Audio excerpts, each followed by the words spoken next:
bolts and condition. How about those decals? Are they clean and readable? Now you want to look at the battery gauge, sort of the fuel gauge for your battery. Remember, it should be at 24 volts or above. Now, let's look inside to the sump pump. Is there any water down in the bottom of the hole? Might need a flashlight on a cloudy morning to make sure. Remember, that sump pump comes on every couple of minutes if it detects water inside the hole. So check the operation of the pump.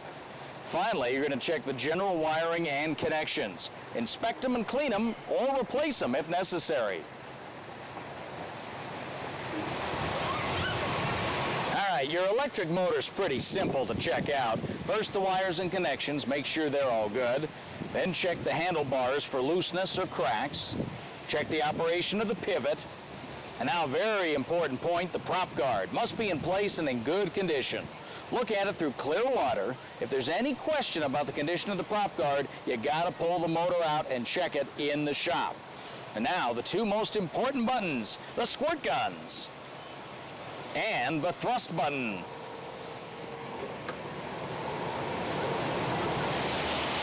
I love the smell of a port in the morning. You know, before you open up your bumper boat pool, you always want to go through your pre-opening checklist. Yes, I have one just for this area. And we're going to start with the dock area, as I like to call it. Your railings, very important. Make sure they're anchored. You know, this is what supports the weight of the boat and the guest getting in and out. So make sure they're all anchored properly. Check the rope. Make sure it's not too frayed up. You know, this one, I'd think about replacing this before I open up today. And water quality, very important. We're going to take care of this in two areas. First, we're going to start with the water test itself. You have your kit here. If you have a test result that comes up bad, make sure you correct it before opening. This is a very important safety issue. You want the water in this pool to be as clean as you would have it in your own home pool. Now let's go inside and check out the big filtration unit. Now, your filtration unit may not be exactly the same as this one, so check your manual, make sure you know every aspect of its operation. Every day you should be checking the filters and check around the floor for leaks. Back out to the pool deck. Make sure all your safety equipment is out and ready for use. And check your fencing around the pool. You don't want to have any unauthorized guests wander in and perhaps posing a safety hazard where you can't see them. They could be falling into the pool. And lastly, check your signage all the way around the pool area. Make sure it is readable and legible for all guests. Make sure that pool deck is nice and clean. If you have time to lean, you have time to clean. Make sure there are no slip hazards on the deck. Well, now you're almost ready. The final items on the checklist: check the ride timer, make sure that little red light is working properly, and then you want to check your communications, both at the pool and with your fellow employees. First, the public address system. Give that a check. Attention please, all guests stay in your boats. All right, that's good to go. Now it's time to notify management that the bumper boats are ready. Hey, Larry, bumper boats ready for opening. Now, on to actual ride operations. Greet customers at the entrance gate. Check for proper tickets or wristbands and make sure they meet the proper ride requirements. Drivers must be at least 44 inches tall. Passengers can be no less than 40 inches tall. And observe weight limits. They are posted on each boat. Each bumper boat has 3 seats. Now, it's okay for 2 small children to ride with a parent, but again, observe the weight and height limits. The children must be between 40 and 44 inches tall, and the weight limit has to be observed. The largest guest on the boat must sit in the center. That means he or she will be the driver.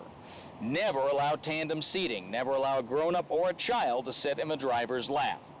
Having the largest guest in the center is critical to the boat's balance.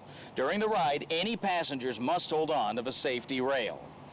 Direct customers to the boat. Have them wait for your assistance prior to boarding. Once you have admitted enough guests to fill your boats, close and latch the entrance gate. Tell the remaining guests they will be on the next ride. Begin loading the boats. Offer each guest assistance into the boats. Make all announcements about height and weight limits during loading. Do not release any boats into the pond until all guests are seated on the ride. Once all drivers are loaded, go to each driver. Give him or her instructions on how to operate and steer the boat. Release the boats into the pond, give them a gentle push in the direction of open water. Don't fall in. Once all the boats are released, begin the ride timer and watch the session. Notify drivers of infractions such as standing, passengers not holding onto the rail, or any unsafe behavior. If anyone falls into the pool, notify all drivers to stop where they are and go in after the fallen guest. Notify your manager after you have addressed any immediate needs for safety. When the ride timer is done, signal the boats to come into the docking area. Have all drivers remain seated while you attach each boat to the dock. Very important, no one should attempt to exit his or her boat until all riders have been secured to the docking station. Once all the boats have been secured, assist each guest out of the boat and direct them to the exit. Once all guests have exited, begin the ride cycle again. Some key points to remember.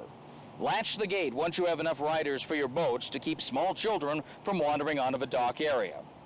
Assist all guests into and out of the boats. Watch the entire session. Never take your eyes off the bumper boat pool during a session. Notify your manager of any unsafe equipment, conditions, or behavior. And be prepared to enter the pool if a life-saving situation arises. Now it's the end of the day. Time for closing procedures. Tie up all the boats. If the motors are removed at the end of the day, you must have 2 people, one in the boat and one on the dock. Gas motors should be filled with fuel. Electric boats should be plugged into the charger and left to charge overnight. Plug the charger into the plug and cable coming from the boat.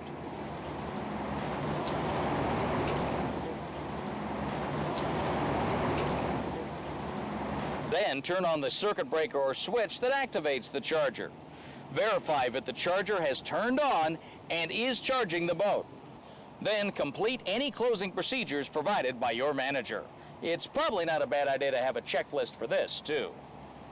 Well, that's about all the time we have before I have to shove off into the sunset. Remember, we're always here for you at J&J. Our 1-800 number is 800-854-3140, and we're available 24/7 on the web at jjamusements.com. Until next time, this is Captain Bob Wheeler. I'll see you at sea.